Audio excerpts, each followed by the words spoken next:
하나님 말씀 요한복음 1장 17절 말씀.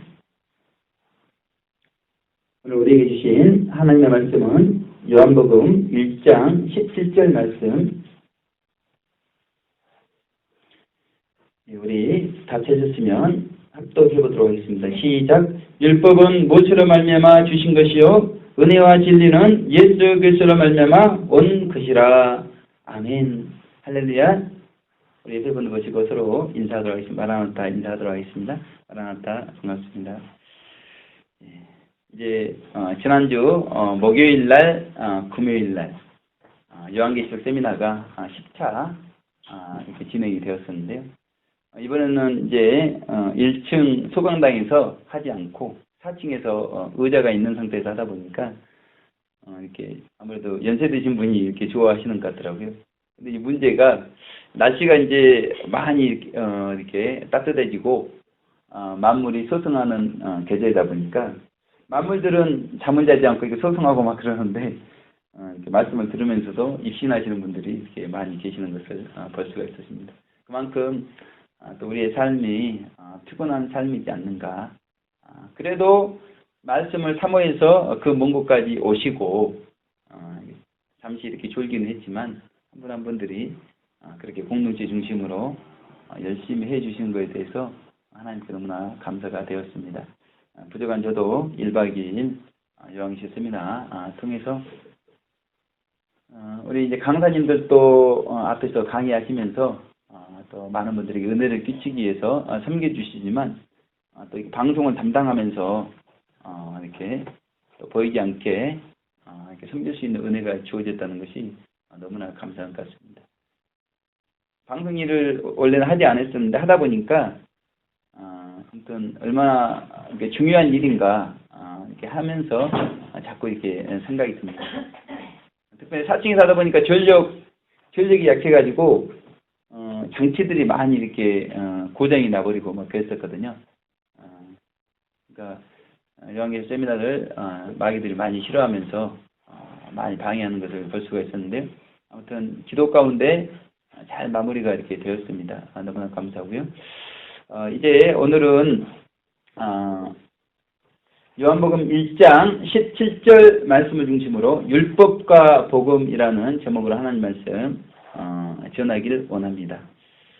어떤 말씀을 증거를 할까? 원래는 이제 주님 오실 때가 임박한 마지막 때이기 때문에 말세의 징조 관련된 말씀이나 또 연단의 필요성에 관련된 말씀을 증거하려고 했었는데요. 요한계시록 세미나 이렇게 하면서 하나님께서 율법과 복음이라는 말씀 증거하기를 원하시는 것을 깨닫게 되었습니다. 사실은 제가 예전부터 이 말씀을 한번 증거하고 싶은 그런 마음이 많이 있었습니다. 근데 사실은 이 율법과 복음이라는 주제로 이렇게 설교를 하게 되면 분량이 굉장히 많습니다. 그래서 오늘 다 이렇게 증거할 수는 없고 중요하다고 생각되는 부분, 하나님께서 주신 부분에 대해서 같이 은혜를 나누기를 원합니다. 그 불교의 중요한 교리 중에 하나가 윤회가 있습니다. 윤회가 있는데 아시는 분은 아시고 또 모르시는 분은 또 모르실 수가 있는데요. 그 부처의 지위, 그러니까 부처가 열반에 들어갔는데 그 열반에 들어가지 못한 중생들은 계속해서 3계 6도 그렇게 이제 불교에서는 나눠놨습니다. 3계가 있는 것이죠. 3계. 6계, 색계, 무색계 3계가 있는데 그 6계가 또 6도로 이렇게 나누어집니다. 근데 중요한 건 뭐냐면 이 3계 6도가 우주에 있다는 것입니다. 그래서 열반에 들지 못한 중생들은 이 우주 안에서 계속해서 이곳저곳 윤회를 하게 되어 있는 것입니다. 우리가 잘 알다시피 사람이 동물이 되어버리는 심지어 그런 윤회까지 이렇게 말을 하고 있습니다. 왜 이 말씀을 들으냐면요. 제가 이제 수요일 날 마지막 다운동 6동 전도를 마치고 이렇게 오는데 가끔 그 호두과자를 파는 아저씨가 이렇게 와서 장사를 하십니다. 예전에 한번 이렇게 1,000원어치 이렇게 사서 먹은 경험이 있었는데요. 전도 끝나고 이제 그분에게 복음을 전할 겸 해가지고 호두과자 1,000원어치를 사가지고 먹으면서 이제 천국 복음을 이렇게 증거를 했습니다. 천국에 관심을 이렇게 가질 수 있도록 성령님께서 그분에게 이렇게 이제 말씀을 이렇게 하는 것을 볼 수가 있었습니다. 이제 그랬을 때 그분이 관심을 가지시고 저희가 어떤 질문을 하냐면 이 불교의 윤회설에 대해서 이렇게 질문을 하는 것이었습니다. 근데 이게 이제 성령님께서 그분에게 대답할 말을 주기 위해서 한 주간에 제가 그 영계 구조와 실상 6번째 책 나온 책이 있습니다.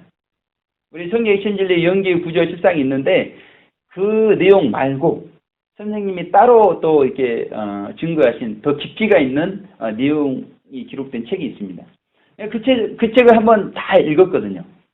그리고 저번에 교육대 수련회 때 그 영계 구조 실상에 대해서 동일한 내용을 이렇게 또 공부를 한 적이 있습니다. 그래서 준비가 이렇게 되어 있던 차에 마침 그분이 윤회설에 대해서 질문을 했을 때 제가 두 가지로 답변을 해드렸어요. 그러니까 첫째 어떤 거냐면 사람의 구조와 짐승의 구조가 다르다는 것입니다. 사람은 영혼의 존재인데 짐승은 혼의 존재라는 것입니다. 문제는 무엇인가? 사람이든 짐승이든 죽게 되면 거기서 문제가 발생한다는 것이죠. 사람은 죽게 되면 영혼이 천국 아니면 지옥으로 이렇게 최종적으로 가게 되어 있는데 짐승은 혼적인 존재이기 때문에 땅에 그대로 묻히게 되어 있다는 것입니다. 그러니 사람이 동물이 되고 동물이 사람이 되는 것이 구조상 맞지 않다는 것이죠. 혼적인 존재가 갑자기 영적인 존재가 되고 영적인 존재가 갑자기 영이 없어져가지고 혼적인 존재가 되어지지 않는다는 것입니다. 영혼의 존재라는 것은 영혼의 존재인데 영이 있다가 갑자기 없어지고 없다가 갑자기 생기는 그런 일이 발생하지 않는다는 것입니다. 그런데 이것이 불교에서 중요한 교리로 그렇게 사람들이 믿고 있는 것이 너무나 안타까운 것입니다. 너무나 우리 보기에는 엉터리 교리인데 왜 이렇게 많은 사람들이 그 윤회 교리에 그렇게 미혹이 되었는가? 이런 진리를 알게 되면 인간의 구조와 짐승의 구조를 알게 되면 너무나 쉽게 분별이 되어지는 것인데 특별히 성경 말씀 잠언 3장 21절 말씀에 인간의 혼, 짐승의 혼이 죽어서 어떻게 되는지에 대해서 분명히 말씀하고 있습니다. 인간의 혼은 죽어서 위로 올라간다고 말씀하고 있죠. 그리고 짐승의 혼은 아래, 땅으로 내려가는 줄을 누가 알냐 이렇게 말씀하고 있습니다. 성경을 조금만 읽어보면 인간의 구조와 또 짐승의 구조를 알게 되면 이 윤회설 교리에 속지 않게 되는 것입니다. 그래서 제가 나름대로 문장을 만들면 교리가 영혼을 잡는다. 불교 윤회 교리가 수많은 영혼들을 잡고 있습니다. 마지막 때 하나님께서 특별히 영계의 구조와 실상, 고행보 선생님의 사명이신데요. 쉐덴버그나 썬다스잉, 단테의 신곡, 그분들이 보고 왔던 천국과 지옥의 내용이 사실인 것을 성경적으로 종합적으로 정돈하는 것이 고행보 선생님 사명인데 우리가 그 정돈된 진리를 들었단 말이죠. 그래서 우리가 그 내용을 잘 설명해 줄 때 그분이 은혜를 받는 걸 봅니다. 그동안 철석같이 믿어왔는데 말을 들어보니까 너무나 엉터리인 것입니다. 그런 일들이 이 불교에만 있는가? 그렇지 않다는 것입니다. 우리 기독교 안에도요. 이제 전에 총신 신대원장까지 지내신 분입니다. 권송수 목사님이 계시는데요. 이 목사님께서 어떤 글을 쓰셨냐면요. 그 변승호 목사는 현대판 율법주의자 이런 이렇게 글을 썼습니다. 이분이 이제 이제 다른 분이 질문을 이렇게 한 내용이란 답변을 쓰기 위해서 이제 변승우 목사님께서 어떤 설교를 했는가를 이제 듣게 되었는데, 이분도 바쁘니까요. 신대원장까지 하시고 바쁘니까 이 산상수훈 두 편의 설교를 듣고, 이런 이제 변승우 목사님은 현대판 행위구원론자, 현대판 율법주의자라, 이런 이단 정제의 결론을 이렇게 내놓은 것입니다. 그 산상수훈 설교 두 번 듣고 이런 결과를 내놓고, 더 충격적인 것이 뭐냐면, 왜 제가 이런 변승우 목사님의 간증을 듣냐면, 이 간증의 내용이 우리에게 해당되는 내용이기 때문에 이런 말씀을 드리는 것입니다.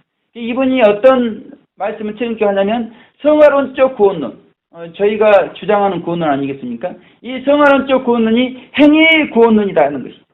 복음과 대치되는 구원론이기 때문에 이것은 이단이다.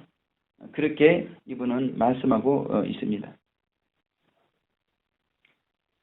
그래서 우리가 먼저 생각해 볼 것은, 이게 제가 든 생각이에요. 한국 기독교인 중에 행위구원론을 말하는 사람이 있을까? 어린 아이라도 행위구원론, 내가 노력해서 내 공로로 천국 갈 수 있다고 말하는 사람이 있을 것인가? 저는 거의 없다고 이렇게 봅니다. 근데 지금 이 신대원장 권성수 목사님은 한 목회자가 이런 이단이다 이렇게 정죄를 하고 있는 모습이죠. 그리고 또 생각해 볼 것은, 이 교리의 핵심 노마서의 주제가 이신칭의 교리인데, 이 이신칭의 교리, 은혜로 구원받는 문제에 대해서 아니다, 잘못됐다, 그렇게 말할 사람이 누가 있겠는가?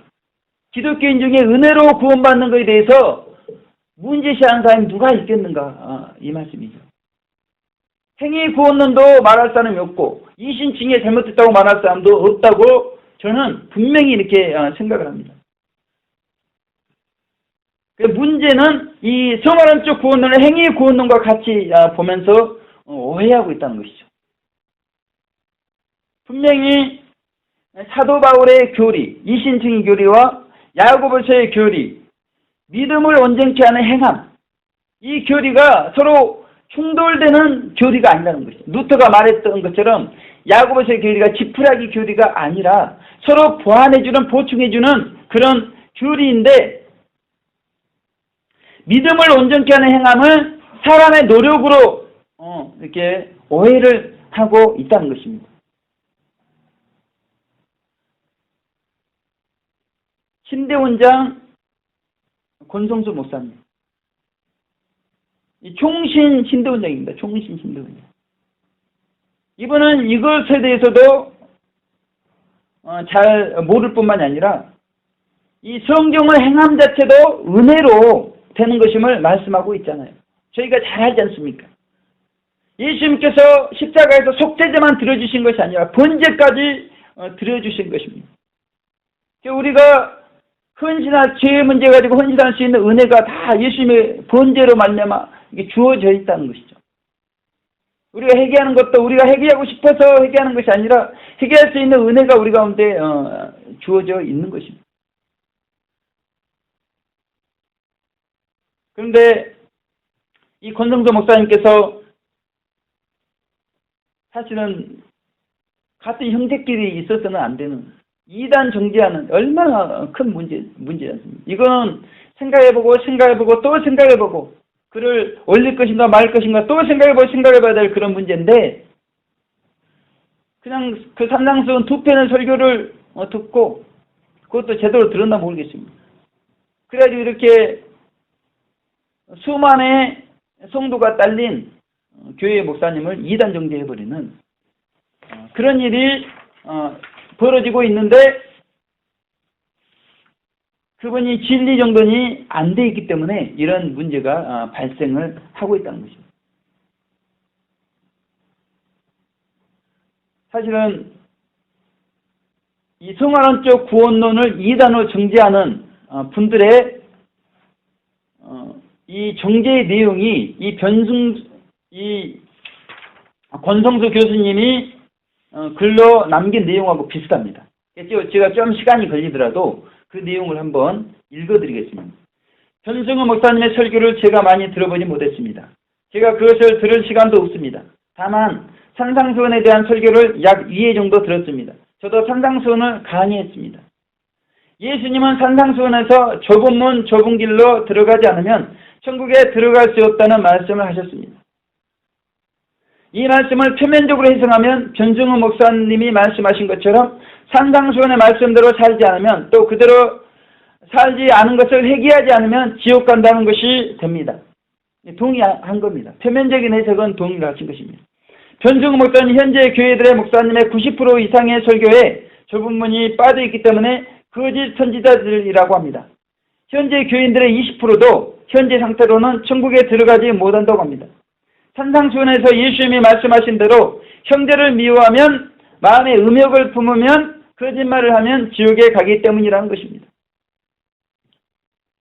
전승우 목사님은 좁은 문을 오해하셨습니다. 여기서부터 이제 반증이 나오는 것입니다. 좁은 문은 내가 인간적으로 바르게 살아서 들어가는 문이 아닙니다. 그렇게 되면 내가 내 결단과 내 각오로 내 의로 구원을 받는 것이 됩니다. 이것이 바로 율법주의입니다. 잘 들어보시기 바랍니다.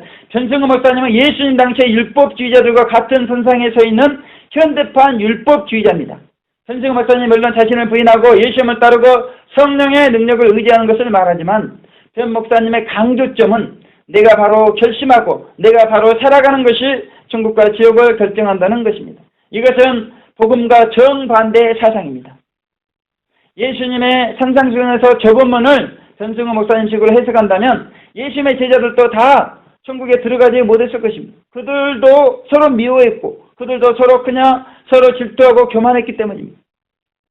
산상수훈의 좁은 문은 예수님을 나의 구원자와 주님으로 고백하는 신앙의 핵심이 있습니다. 예수님을 구원자와 주님으로 고백하는 사람들의 생활의 기준이 산상보원이고 좁은 문입니다.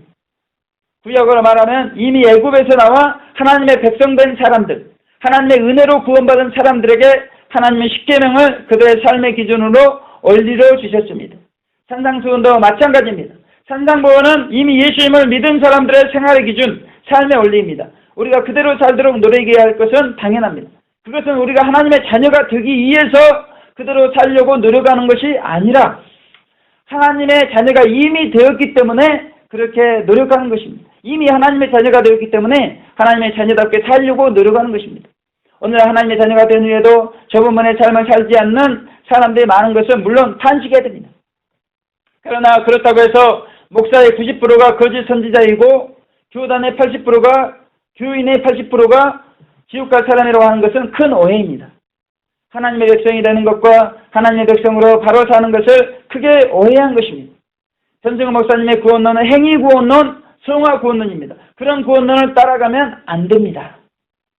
성경의 구원론은 하나님의 은혜로 믿음으로 구원을 받는 구원론입니다. 로마서 이신칭의 구원론을 말씀하고 계시는 것이죠. 우리는 예수님을 믿음으로 이미 구원을 받은 하나님의 자녀들이기 때문에 산상보원대로 바로 살아야 합니다. 반드시 그렇게 살아야 합니다. 그러나 우리의 구원은 우리의 행위에 좌우되는 것이 아닙니다. 이 내용을 모르는 사람이 없죠.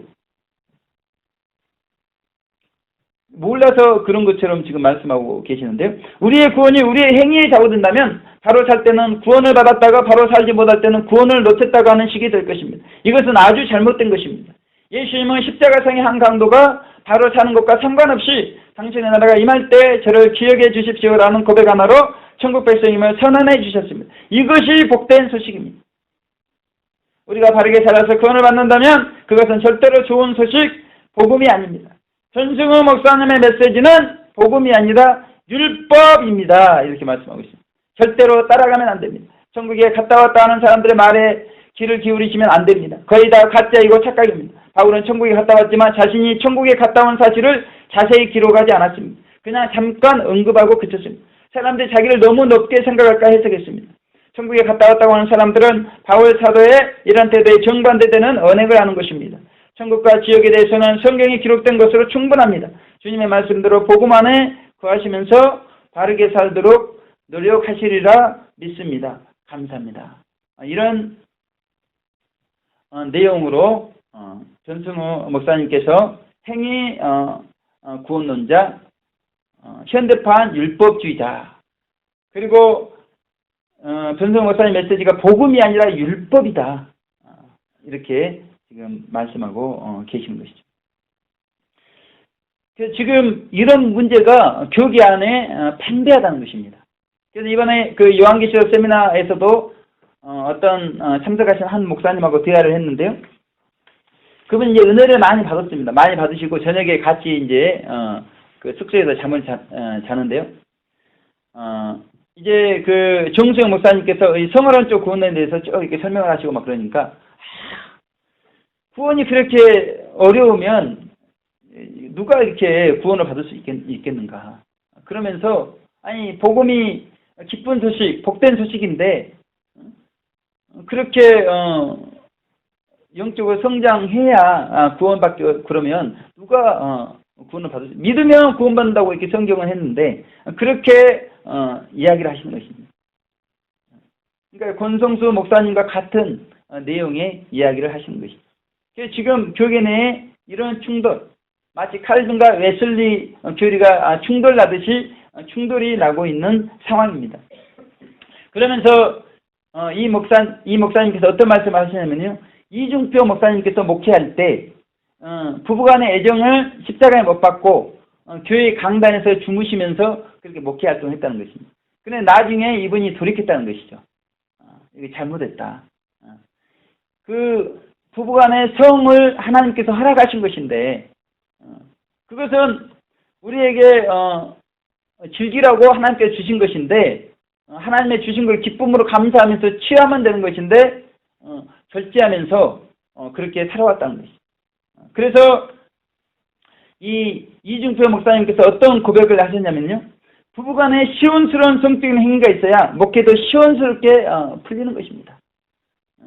절제 생활을 해보고 나서 내린 결론이 그런 결론이다. 그래서 부부간에 완벽한 섹스를 주장하시는 것입니다. 그래야 그런 해소가 있어야 교회도 확 해소가 되면서 문제가 이렇게 맺혀 있지 않고 팍팍 풀린다는 것입니다. 이 이준표 목사님의 고백을 그 한 목사님이 듣고 은혜를 받으신 거예요. 그래가지고 이렇게 주신 것을 누려야지 왜 정과 욕심을 이렇게 자기를 부인하면서 십자가에 못 박고 절제를 하는가? 이게 잘못됐다는 것입니다. 그런데 이제 다른 편에 있었던 한 목사님은 하나님의 은혜로 기도원에서 10년 넘게 이렇게 계속 생활하고 계신 분이거든요. 이분은 그 말씀에 따라 하나님 안에서 절제 생활을 잘 하신 분입니다. 그래서 이 부부간의 애정은 십자가에 이렇게 못 박는 삶을 잘 사시는데 이 사모님이 이렇게 성욕이 강하셔요. 그래가지고 이제 그런 부부간의 애정을 이렇게 하게 되면 기도 생활에 방해가 있는, 영적 생활에 방해가 되는 것을 이분은 경험적으로 알고 그렇게 말씀을 했습니다. 그러니까 이 두 분의 목사님이 계시는 거예요. 이 교계 안에. 이제 그랬을 때 우리가 생각해 볼 것은 잘 알듯이 부부간의 애정이 죄가 아니라는 것이죠. 하나님께서 우리에게 주신 본능, 하나님께서 결혼을 허락하신 거지 않습니까? 그거는 죄가 아닌데 육적인 것이고 본능적인 생활이라는 것이죠. 그래서 그런 생활보다는, 그런 생활을 하면서 시간을 이렇게 허비하는 것보다는 하나님께서는 그 부부간의 애정을 십자가에 못 박고 절제하는 것을 더 기뻐하신다는 것입니다.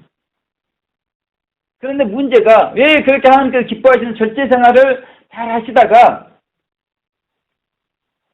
이제 후회하시고, 문제가 이 절제 생활이 잘못된 것이냐 그렇게 말씀을 하시는.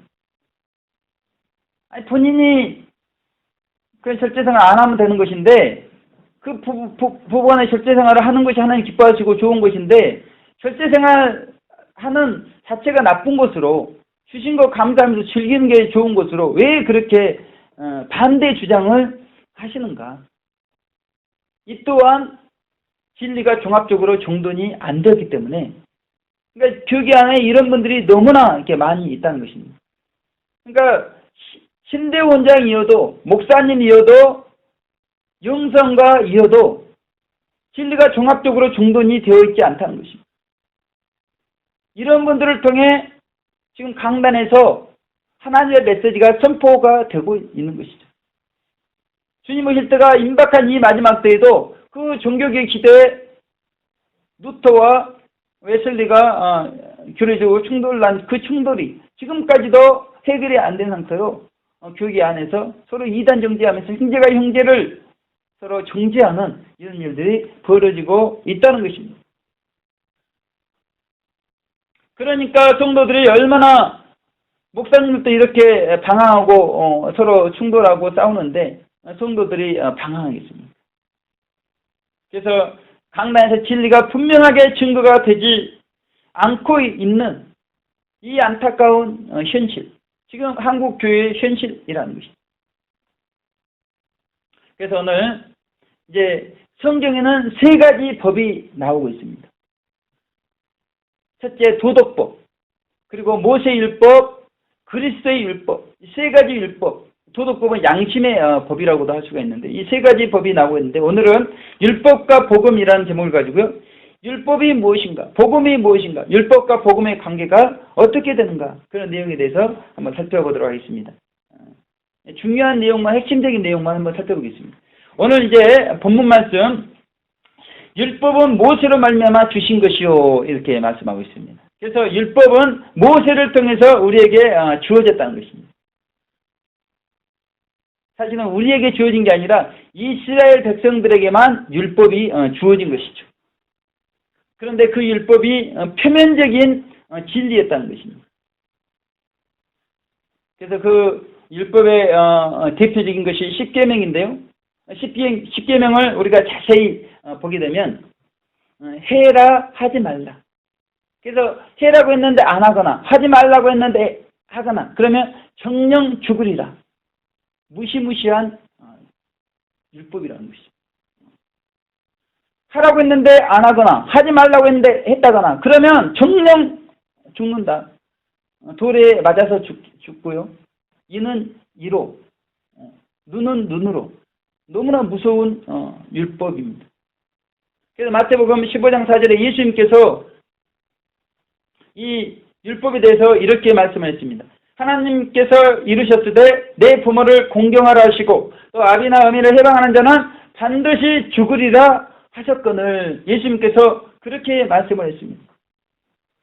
율법이 지키지 않으면 이러한 정령 죽게 되는 그러한 내용이 있다는 것입니다.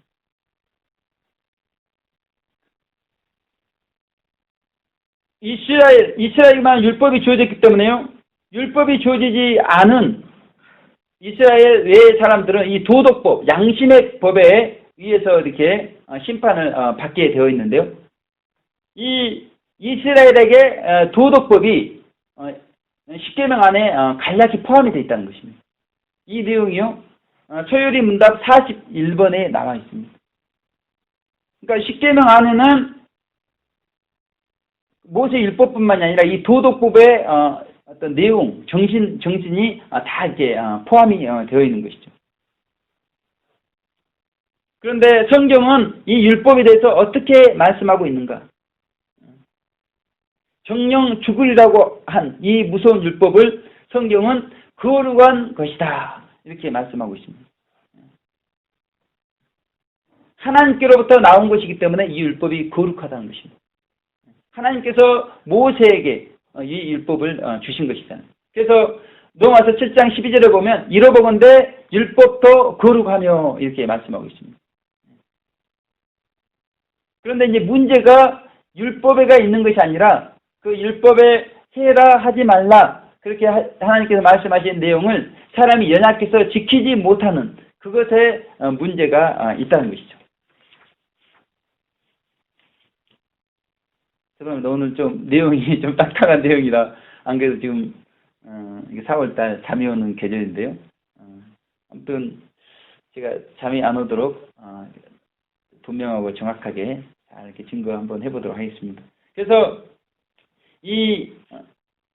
그런데 이 율법 안에 그 무서운 것만 있는가? 그게 아니라는 것이죠. 이 율법 안에 복음이 있다는 것입니다. 하나님께서 이 율법 안에 은밀하게 그 복음적인 내용을 기록해 주셨는데요. 어떤 거냐면 희년, 도피성, 이 속지 않은 제사, 그리고 여러 가지 제사, 그런 것들이 복음이라는 것입니다. 그래서 이 율법 안에는 정말 무서운 것도 포함이 되어 있지만 정말 이 복음의 내용도 포함이 되어 있다는 것입니다. 그러면 우리가 이 율법을 가지고 복음의 내용이 포함되어 있으니까 구원을 받을 수 있는가? 그것은 아니라는 것입니다. 율법 나름대로 사명이 있는데 크게 두 가지 사명이 있다는 것입니다. 그것은 정죄하는 사명이 있고 또 한 가지는 죄를 깨닫게 하는 그 두 가지 사명이 율법 안에 있는 것입니다. 그래서 우리가 잘 아는 로마서 3장 19절 말씀을 보면 이 정죄하는 사명에 대해서 말씀하고 있습니다. 제가 봉독해 드리겠습니다. 우리가 알거니와 무릇 율법이 말하는 바는 율법 아래에 있는 자들에게 말하는 것이니 이는 모든 입을 막고 온 세상으로 하나님의 심판 아래 있게 하려 함이니라 이렇게 말씀하고 있습니다. 하나님께 심판하시는데 이 하나님의 말씀으로 이 율법으로 심판을 하시는 것을 말씀하고 계십니다. 사도 바울이 지금 이 로마서 3장 19절을 말씀하실 때 이 십계명을 기준으로 말씀하고 있는데 십계명 중에서도 표면적인 진리가 아닌 이 십계명 안에 들어있는 정신, 내면적인 진리를 가지고 말씀을 하고 있다는 것입니다. 그래서 이 말씀대로 행하지 않으면 다 심판받는, 그래서 모든 사람이 말씀대로 행하지 못하기 때문에, 말씀의 정신대로 행하지 못하기 때문에 결국 하나님의 심판 안에 다 갇히게 되는, 그래서 이 율법을 통해서 사람들이 정죄받을 수밖에 없는 그런 내용에 대해서 율법의 사명이 있다는 것이죠. 그래서 이런 내용에 대해서 예수님께서도 마태복음 23장 23절에서 말씀했습니다. 서기관들과 바리사인들을 향해서 너희가 박하와 해안과 근처의 11조는 드린다 이거죠. 그러니까 표면적인 진리는 행한다 이거예요. 그런데 그 표면적인 진리보다 더 중한, 율법에 더 중한 바 의와 인과시는 버렸도다. 예수님의 본 뜻은 근처의 11조, 박하와 해양, 그것도 하고 의와 신과 이는 인도 버리지 말아야 되는 그 내용에 대해서 말씀하고 있는 거예요. 표면적인 진리도 행해야 되고 내면적인 진리도 순종해야 되는 것을 말씀하고 있는 것입니다. 뿐만 아니라 이 서기관과 바리새인들이 부모님께 고르반 하나님께 드려 유익하게 되기만 하면 부모님들에게 효도하지 않아도 이렇게 되는 그런 내용을 예수님께서는 또한 지적을 하셨습니다. 이렇게 율법은 정죄하는 사명이 있고요. 또한 죄를 깨닫게 하는 사명이 있다는 것입니다. 저희가 잘 알듯이 로마서 7장 7절에 보면 이 율법이 탐내지 말라 그런 말씀을 하지 않았다면 이 탐심이 뭔지를 우리가 몰랐다는 것입니다. 율법에 탐하지 말라 그런 말씀이 있기 때문에 탐심이 죄인 것을 우리가 알고 철저히 해결을 하게 되었다는 것입니다. 이렇게 죄를 깨닫게 하는 사명이 이렇게 있는데 이런 율법을 통해서 하나님의 공의가 드러나게 되었다는 것이죠.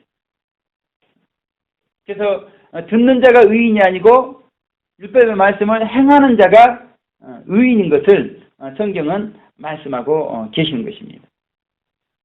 그래서 그런데 문제가 이 율법을 행해야 의인이 되는 것인데 이 율법을 완전히 행하는 사람이 없다는데 문제점이 있다는 것입니다. 그래서 이 율법은 모든 사람을 죄 아래 가두는 그런 역할을 하게 됩니다. 우리가 잘 아는 로마서 3장 10절의 말씀 의인은 없나니 하나도 없으며 누구나 다 죄인이 누구나 다 온죄와 자범죄를 가진 죄인인 것을 말씀하고 있습니다. 그런 말이면서 하나님의 공의가 그 죄인들에게 임하게 되는 것을 말씀하고 계시는 것이죠. 이와 같이 율법을 통해서 하나님의 공의가 드러나는데 누가 과연 이 율법의 말씀을 행함으로 구원을 받을 수가 있겠다고 말씀을 할 수가 있겠는가? 그것을 말씀하고 계시는 것이죠. 그래서 이 기독교인 중에 내가 노력해서 나의 공로로 천국 갈 수 있다 이렇게 말하는 사람이 없어요. 감히 누가 그런 말을 할 수가 있겠습니까? 그런데 이 신대 원장님이 다른 형제를 그렇게 행위 구우는 자로 이단 정죄하는 것은 의도가 다른 데에 있다는 것이죠.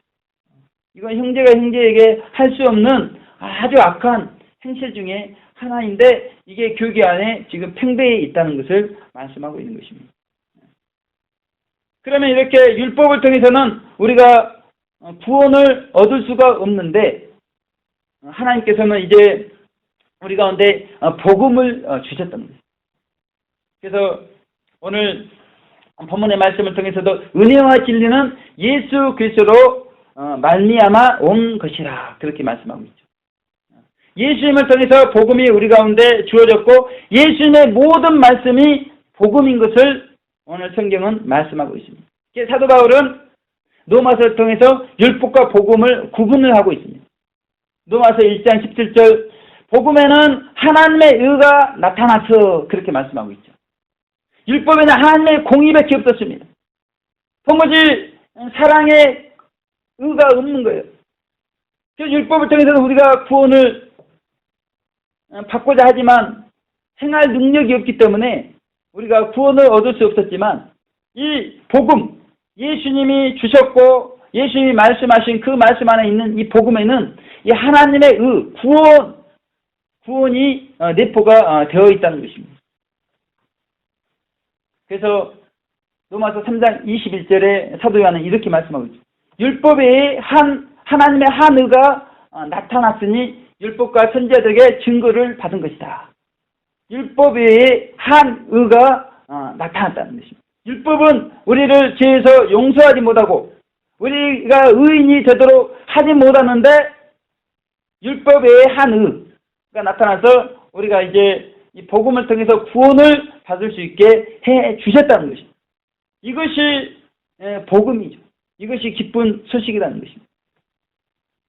그러면서 이제 사도 바울은 자기가 이 그리스도 율법, 이 복음 안에 있는 것을 그는 고백을 하는 것입니다.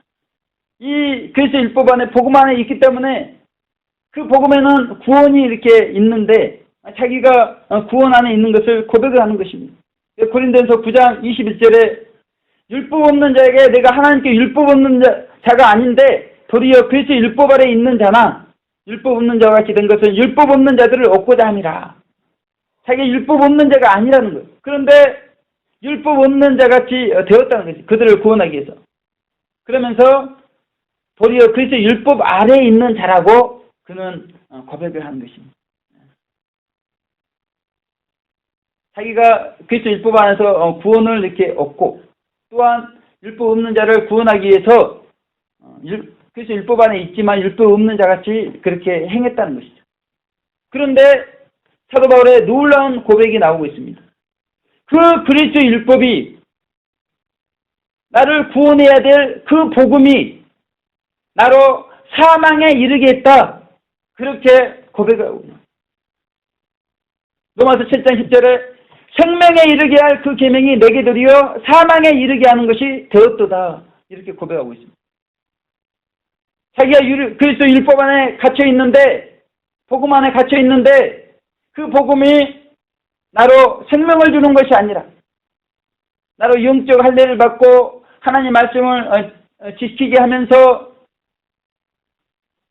생명력을 주는 복음이 아니라 나로 사망에 이르게 하는 그런 복음이 되어버렸다. 오히려 이 복음 때문에 죄를 짓고 결국은 사망에 이르게 되었다. 그렇게 사도 바울은 고백하면서 이 그리스도 율법은 모세 율법보다 더 강화된 율법이다. 그렇게 사도 바울은 고백하고 있습니다. 이런 사도 바울의 고백처럼 예수님께서도 마태복음 5장 17절에서 분명히 고백하고 있습니다. 내가 율법이나 선지자나 폐하러 온 줄로 생각지 말라. 폐하러 온 것이 아니요 완전케 하러 왔노라. 그랬습니다. 모세 율법도 그렇게 중요했는데 이 그리스도 율법, 복음에는 하나님의 의가 나타났다고 하는 그 그리스도의 복음이 나로 생명에 이르게 하는 것이 아니라 나로 죄를 짓게 하고 사망에 이르게 하는 그 사도 바울의 깨우침이 있었는데 예수님께서도 율법을 온전케 하러 오셨다고 이렇게 그래서 이 우리의 의가 서기관과 바리새인 의보다 낫지 않으면 결단코 천국에 들어갈 수 없다고 그렇게 아예 천국문을 닫아버리고 계시는 것입니다. 그래서 모세율법에서는 실제 간음을 해야 간음인데 예수님의 율법, 그리스도의 율법은 음욕을 품은 자마다 간음으로 이렇게 죄로 정죄를 해버리는 너무나 강화된 율법이라는 것입니다. 그래서 결론적으로 산상수훈에서 예수님은 마태복음 5장 48절에서 하늘에 계신 너희 아버지 온전하신 같이 너희도 온전하라 그렇게 말씀합니다. 그런데 우리가 어떻게 온전할 수가 있습니까? 사도 바울의 로마서 말씀을 통해서도 숨이 콱콱 막혔는데 예수님께서 이제 서기관의 의와 바리새인 의보다 더 낫지 않으면 천국에 결단코 들어가지 못하겠다. 숨통을 막아버리고 결국은 48절에서 완전하라. 완전히 우리의 숨통을 쥐는 그런 말씀을 해버리고 계시는 것입니다. 그래서 사도 바울이 선한 의지를 가지고 로마서 7장 24절에서 선을 행하고자 하지만 원치 않냐는 악을 행하는 절망을 하고 탄식을 하는 자기 자신의 모습을 보았다는 것이죠. 그래서 율법 안에서 결국 자기 자신이 절망하고 탄식할 수밖에 없는 자기 자신을 보게 되었다는 것입니다. 예수님의 말씀이 복음이라고 그러면서 도대체 어떻게 된 건가? 산상수훈이 복음이라고 그러는데 도대체 이게 어떻게 된 건가?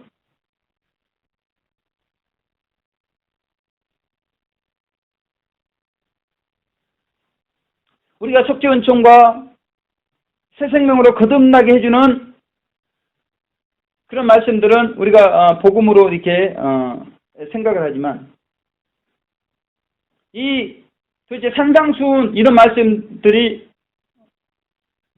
왜 복음인가? 나의 숨통을 꽉꽉 쥐는 이 말씀 도대체 왜 복음이라고 이렇게 성경은 말씀하고 계시는가? 사도 바울의 고백을 봐도 예수님의 말씀을 봐도 이거는 숨통을 꽉꽉 쥐는 사망에 이르게 하고 죄를 짓게 하는 더 강화된 율법인데 왜 도대체 이것들을 복음이라고 하는가? 거기에 오늘 메시지의 핵심이 있는 것입니다. 그래서 사도 바울은 이제 로마서 8장에 가서야 그 비밀을 고백을 하고 있습니다. 8장 3절에 율법이 육신으로 말미암아 연약하여 할 수 없는 것을 하나님은 하시나니 하나님께서 하시기 때문에 내가 하려고 생각하면 이것은 숨통을 조이는 더 강화된 율법인데 하나님께서 하실 수가 있기 때문에 이것은 복음이라는 것입니다. 말씀은 사람으로는 지킬 수 없지만 하나님의 생명으로 말미암아 사람을 지킬 수가 있게 되었다는 것입니다. 분명히 그리스도 율법은 구약의 모세 율법보다 더 강화된 율법입니다. 맞습니다. 그거는 틀린 것이 아닙니다. 그런데 모세 율법과 그리스도 율법의 차이점이 뭐냐면 모세 율법은 그것을 지킬 수 있는 능력을 주시지 않았다는 것입니다. 우리의 힘으로 노력으로 지켜야 됩니다. 그런데 이 그리스도의 율법은 더 강화된 율법이지만 그 율법을 지킬 수 있는 하나님의 생명력을 우리 가운데 주셨기 때문에 복음이라는 것입니다. 그래서 오히려 그리스도 율법을 통해서 우리가 더 성령의 열매를 먹고 천국의 상급을 더 쌓게 되었다. 성경은 오늘 그렇게 말씀하고 계시는 것입니다. 그래서 사도 바울은 실제 그 그리스도의 율법을 통해서 이런 고백을 합니다. 로마서 8장 37절. 이 모든 일에 우리를 사랑하시는 이로 말미암아 우리가 넉넉히 이기느니라. 이렇게 고백을 합니다. 로마서 7장 단계에 있으면 숨이 턱턱 막혀서 절망하고 탄식할 수밖에 없는데 로마서 8장으로 넘어가니까 하나님의 생명에 의해서 넉넉히 이기느니라. 그렇게 고백을 한다는 것입니다. 율법의 역할이 정죄하고 죄를 깨닫게 하는 사명이 있었다면 이와 같이 복음의 역할은 정죄를 받고 멸망할 수밖에 없는 사람을 구원하는 일을 한다는 것입니다. 이 복음 안에 구원이 있다는 것입니다. 그래서 우리는 예수님의 십자가의 사랑을 통해서 그 십자가 안에 복음이 있는 것을 알고 그 십자가의 사랑이 우리에게 주어진 것을 깨닫게 되었다는 것입니다. 너무나 기쁜 일이 아닐 수가 없습니다. 그런데 문제가 있다는 겁니다. 우리가 그 십자가의 사랑을 알게 되었고 믿게 되었고 우리가 공급을 받았습니다. 그런데 문제는 이 그리스도의 율법을 지킬 수 있는 생명, 그 생명이 우리 가운데 역사해야 되는데 그 생명이 우리가 예수님을 믿을 때 주어지는가? 그렇지 않다는 것입니다. 그래서 지금 교계에서 또 구교와 신교에서 갈등이 일어나고 혼란이 일어나는 이유가 이 생명이 언제 주어졌느냐?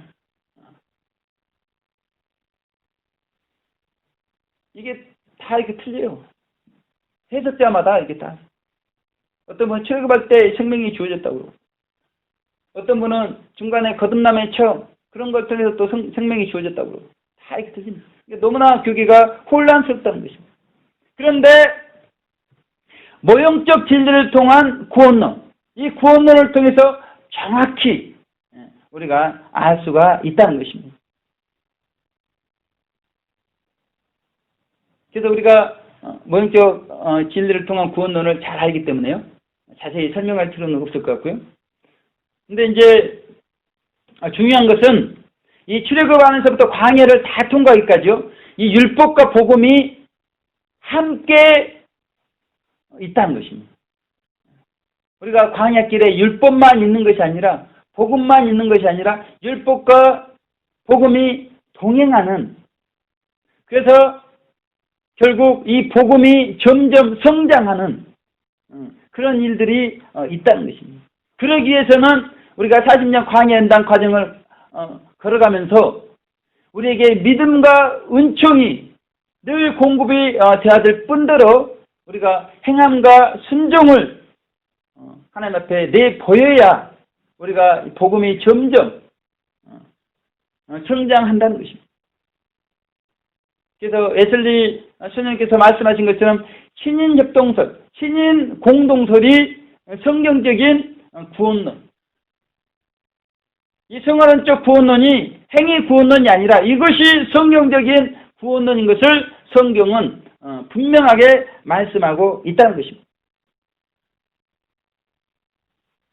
우리가 예수님께서 들어주신 그 실제적 속죄제만 생각하면 이미 예수님의 공로로 제 문제가 다 해결되어서 우리가 구원받게 되었다고 이렇게 생각할 수 있습니다. 문제가 여기 있다는 것입니다.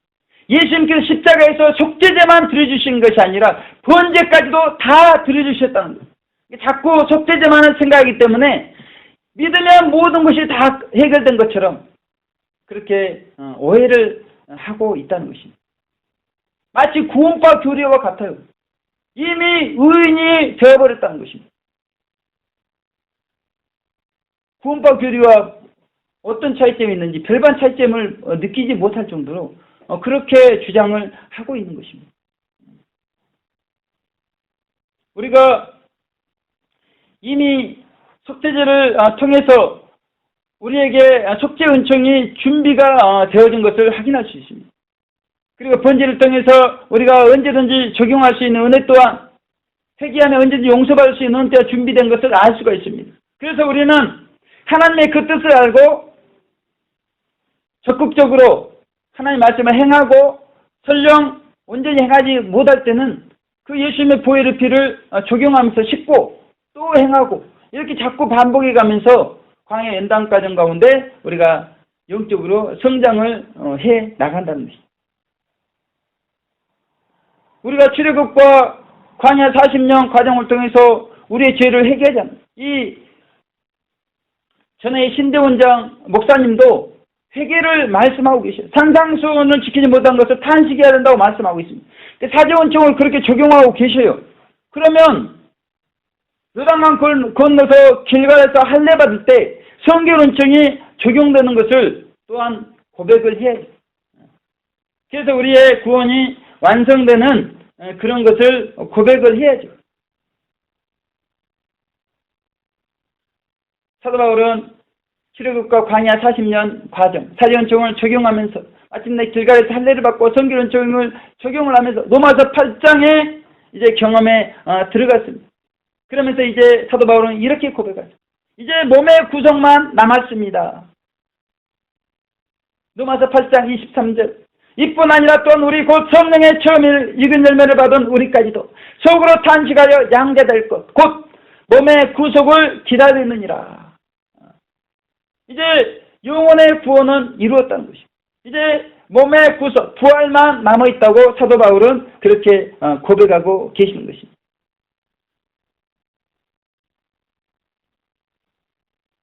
그런데 이제 결론의 말씀으로 중요한 부분이 뭐냐면 로마서 12장 3절. 우리가 믿음의 분량대로 지혜롭게 생각을 해야 된다는 것입니다. 이제 출애굽한 분이 성결원청을 주시옵소서 한다고 하나님께서 당장에 주시는 것이 아니라는 거예요.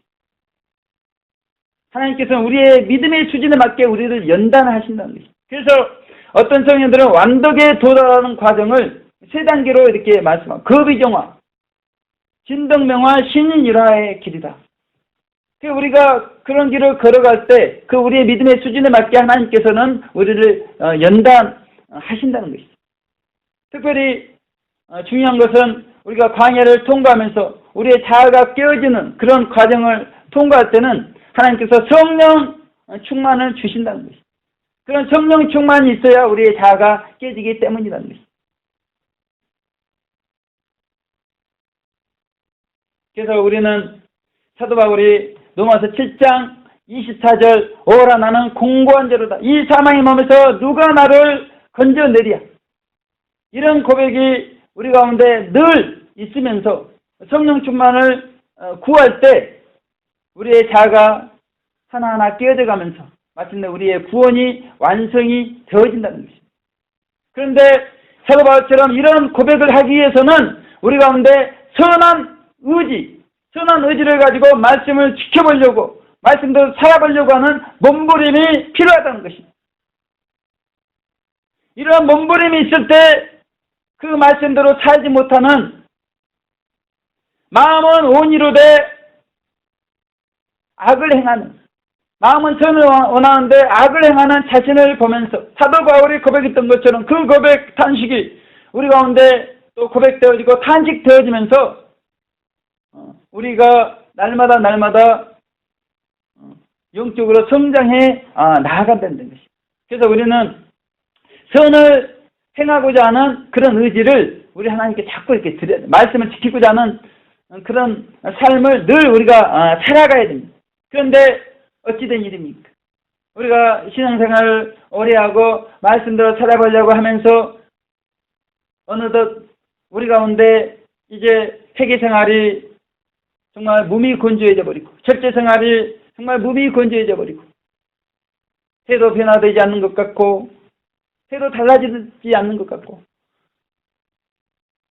성령 충만을 주셔야 그 성령 충만을 가지고 열심히 충성하고 열심히 사랑하면서 하나님 말씀을 지키면서 우리의 자아가 깨질 텐데 성령 충만도 주어지지 않는 것 같고 그래서 우리는 이 회개생활과 절제생활을 손 놓아버리고 그렇게 살고 있는 우리 모습이 아닌가. 오늘 우리 하나님께서는 우리의 모습이 그러한 모습 속에서 정말 마음속으로조차도 순간적으로라도 우리가 범죄하지 않고자 하는 애태우는 그런 마음이 성복교회 가운데 다시 한번 회복되고 정말 선한 의지를 가지고 하나님의 말씀을 지켜보려고 하는, 하나님께서 우리에게 요구하시는 것을 순종해 보려고 하는, 그래서 말씀을 성경 일독을 하고 정말 이렇게 매주일 주변의 이웃들을 또 교회로 초청하려고 하는, 그런 말씀에 순종해 보려고 하는 자꾸 의지를 드릴 때 성령님께서도 우리를 더욱더 성령 충만하게 하셔가지고 사도 바울이 오라 나는 공고한 자로다, 누가 이 사망의 몸에서 나를 건져내나, 그런 탄식을 우리가 해 나갈 때 우리 내면의 자아가 하나씩 깨어져 가면서 우리가 마침내 구원을 완성해 갈 수가 있다는 것입니다. 그래서 한 주간 우리 성복기 가운데 성령 충만한 은혜를 우리 하나님께서 베풀어 주셔서 정말 우리가 선한 의지를 가지고 하나님의 율법과 하나님의 복음의 말씀을 순종해 나아가는 우리 모두 되시기를 주님의 이름으로 부탁을 드리겠습니다. 제가 기도하겠습니다. 하나님 아버지 감사합니다. 오늘 율법과 복음의 말씀을 허락하심을 감사합니다. 교계가 너무 혼잡합니다. 아버지 형제가 형제를 대적하여 서로 정죄하고 아버지 이단시하는 그런 일들이 아버지 신교와 구교 가운데 또 교계 안에서 아버지 하나님 또 있습니다. 아버지 하나님, 그러므로 강단에서 진리가 분명히 선포되지 못하고 아버지 하나님 성도들이 방황하는 이 주님의 십대가 임박한 이 마지막 안타까운 아버지 현실 가운데 우리 주님 자비를 베풀어 주시고 우리 성복교회 가운데 아버지 하나님이여 정말 사도 바울처럼 선한 의지를 가지고 하나님의 말씀을 사랑하고 지켜보려고 하는 그런 몸부림 가운데 한 주간 승리하는 생활할 수 있도록 인도하여 주시옵소서. 감사드렸고 예수님 귀하신 이름으로 기도 올려드립니다. 아멘.